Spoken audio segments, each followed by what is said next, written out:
President Trump lashes out at Amazon again, this time over taxes. And if you're upset over how much Facebook knows, just wait until you see what Google's got on you. Why we freely give over so much of our personal data to be misused by big tech, and the latest, and maybe the last, on the Chinese space station. All of that and more coming up with your tech news today, and it's all brought to you this week by HelloFresh. Gourmet meals that you prepare in your own kitchen in just 30 minutes or less, with easy-to-follow color instruction cards and garden-fresh ingredients that are delivered in exact quantities right to your door. HelloFresh.com/Kim. Get $30 off your first order at HelloFresh.com/Kim.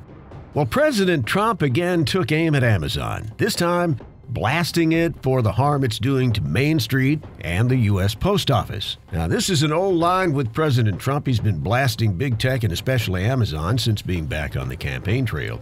And as we all know, brick and mortar stores in cities large and small have closed by the thousands. The small guys were out pretty quickly. But even the big store, the big retailers struggle to compete with Amazon. Its convenience, its large selection, and low prices. The U.S. Postal Service, as we know, failed to see the promise of email, and they quietly stood by as Americans abandoned the U.S. mail for email and other electronic communications. But the post office has in some ways benefited by Amazon, and so is UPS and FedEx. They're all involved in the so-called last mile that your packages make to the complicated path to reach your front door. More package deliveries for the post office, of course, means more income, and all thanks to Amazon. And yet, the beleaguered U.S. Postal Service, which is always financially unsuccessful, still hasn't figured out a way to make it work. The Postmaster General Megan Brennan says, quote, "Although we continue to win customers and grow our package businesses, these gains are just not sufficient to offset the continuing declines in our mail business, which is our main source of revenue and contribution." As you should know, the post office has a decades-long string of fiscal net losses, more than $120 billion in unfunded liabilities. That means bills they can't pay. Mostly retirement and health pension benefits. Woe is us, says the post office. Yet UPS and FedEx are continuing to grow, with more packages and more employees being hired every single day. Why not the post office? Now let's turn to big data, and if you're upset about how much data Facebook has on you, wait until you see what Google's got. Google continually tracks customers' location, even in the background, without you knowing, including calculating how long it will take you to travel between one point and the next.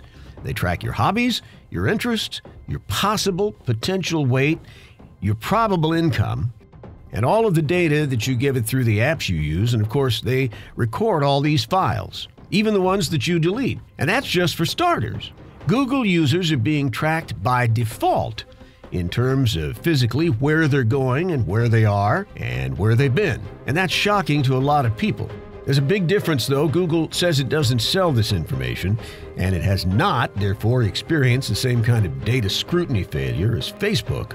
And the good news is that Google does make available in an array of privacy tools through the My Account feature all the information it has about you. It lets you see your personal data and your tracking history.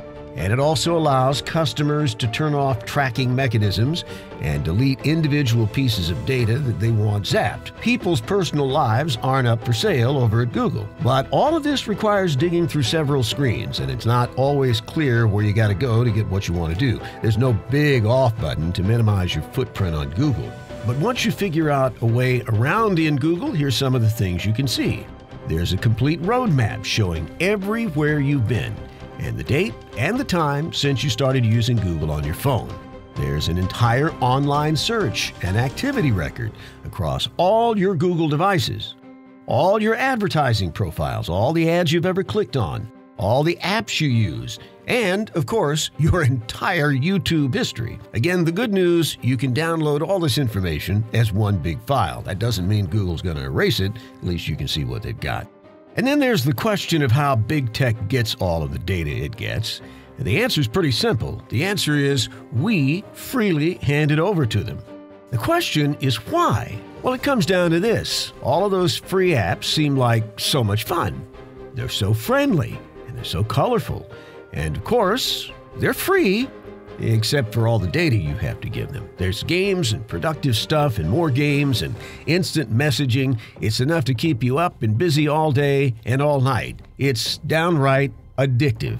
In digital products, though, here's what we don't remember. In every so-called free digital product, every action, everything you do, everything you perform is always being driven towards some type of goal. And that goal is to make money in some way or another for the app developer. For a shopping website, the goal could be to get you to complete a transaction. Or if you didn't complete it today, come back tomorrow and finish it up. On a news website, it might be to get you to sign up for somebody's newsletter or subscribe to something. And on social networks, everything is designed to get you to sign up, log in, and share and share and share. And give up as much information as you can. You freely give it to the company. They sell it away. Advertisers know all about you. And yet, through all of this, most users remain blissfully unaware of the kind of data that's being collected on them and what the companies want to do with it. All of it's just coming to light now. In 2017, a big survey found that when people download an app and install it in their phone or their computer, 90% agree to all the terms and conditions of the app without reading one word of the T&Cs. So the problem isn't that Facebook and other companies are failing to get your consent. The problem is that you're not reading what they're asking you to consent to, and you're saying okay anyway. Bottom line, when people are asked to say okay, they do it without a second thought. And finally today, let's take a break from talking about all the high-tech stuff and simply remind you that whether you work for big tech or not, this weekend, the sky really is falling. And it's not like it hasn't happened before. In fact, if you're old enough, you'll remember it happening twice before. This time, it's the Chinese space station. Once their pride and joy, the Tiangong 1, it's coming home. And it's not going to be a soft landing. The first space station to crash through the atmosphere and burn was Skylab. In fact, that was the world's first space station. Back in July 1979, Skylab went out of orbit, fell from the sky. Most of it burned up over the Pacific Ocean. Most of the parts fell in the Pacific Ocean. But some big chunks in the middle of nowhere in Australia's outback. They've been found, and most of the pieces are in museums. Now, the Russians had a space station called Mir that stood for peace. And they actually deorbited Mir and gave it a kind of controlled re-entry back in 2003. No one got hit. The space station burned up mostly in the atmosphere, the rest fell in the ocean. But in this case, the Chinese have absolutely no control over the Tiangong 1 space station. All we know is that it's about the size of a school bus. It's tumbling end over end in the high upper atmosphere, just below 100 miles.